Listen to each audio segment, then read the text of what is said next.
We're in studio today with Stephen Gualberto, Field Strategy Coordinator for the Philippine-Micronesia Field. Stephen, you have just come back from the island of Leyte, Iloilo, some of the areas that were just devastated by Super Typhoon Yolanda. Tell us what you experienced on the ground. Well, it's overwhelming, and I think I don't have the exact word to describe. This typhoon that recently came in the central part of the Philippines is unimaginable. Yeah.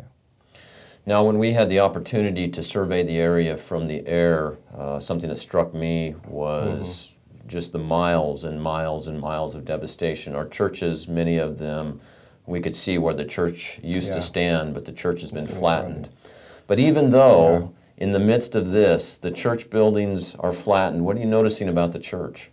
Well, the building has been destroyed, and I can say that about 90% of the local, the church building has been destroyed, but the spirit of the people remain high.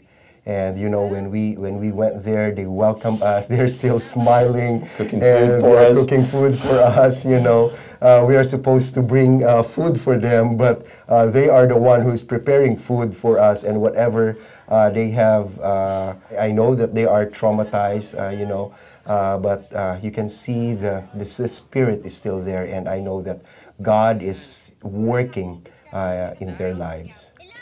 I can't help but think of, for just such a time as this, and you served for several years with the global church with Nazarene Compassionate Ministries back in the States before you became Field Strategy Coordinator here in the Philippines. And so it's been very useful for you to have that training. But as a Filipino, I mean, you're on the ground with your people, and what can we as Americans, Europeans, Australians, from New Zealand, from around the world, what can we do to really help with this recovery process here in the Philippines? Well, of course, you know, number one is really prayer.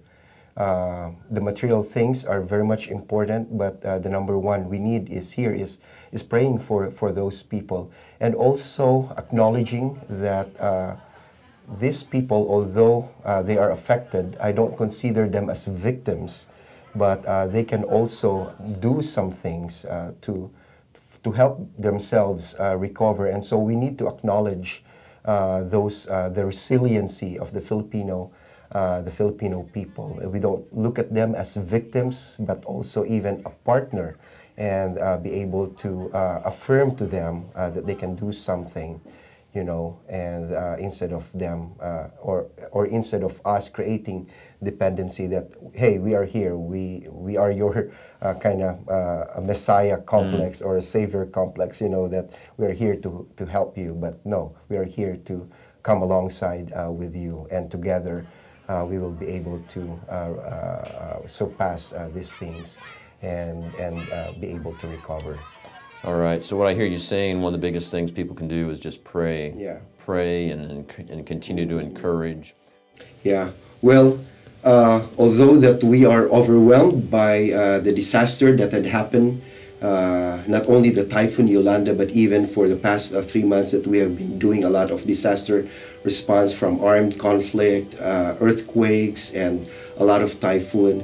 But we are also overwhelmed by the love of God through the church. So thank you so much. Without you, you know, we cannot do it alone. And thank you so much for the encouraging words that you have been posting on Facebook, sending us emails, just affirming us that you love us, you are praying for us, you are supporting us even with your finances. And I just want to assure you that even the Filipinos here, the local churches here in the Philippines, that they are doing their best in order for our people in the central part of the Visayas will be able to recover and go back to their normal life. And so I just want to say thank you so much, and may the Lord bless you.